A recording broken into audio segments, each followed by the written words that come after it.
பிரபல தமிழ் மற்றும் தெலுங்கு நடிகை அஞ்சலி. இவர் அங்கன்வாடி படத்தின் மூலம் அறிமுகமான நிலையில், புத்தாண்டை முன்னிட்டு திருப்பதி சென்ற நிலையில், அங்கு ஏகப்பட்ட பக்தர்கள் அவரிடம் செல்ஃபி எடுக்க போட்டா போட்டி. போலீசார் உட்பட பல்வேறு தரப்பினர் அவரிடம் செல்ஃபி எடுத்துக்கொண்ட காட்சி நாம் காணலாம். ஏகே பாட்டீஸுடன் இருந்த போலீசார் செல்ஃபி. இப்படியாப்பட்ட சூழலில் நடிகை அஞ்சலியிடம் செல்ஃபி எடுக்க வம்பு செய்த நபர், அவர் உடன் வந்த நபர் அவரை கையை தட்டிவிட்டது அங்கு பெரும் பரபரப்பை ஏற்படுத்தியது.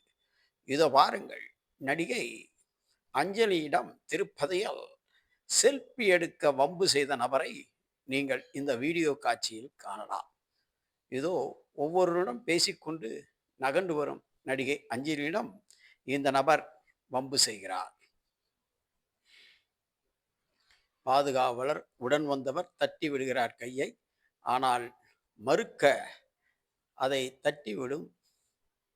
இதன் மூலம் நடிகை அஞ்சலி பதட்டமடைந்ததாகவும், அதன் பின்பு பக்தரிடம் பேசிக்கொண்டு அவர் எலக்ட்ரானிக் காரில் ஏறி சென்றதாக கூறப்படுகிறது.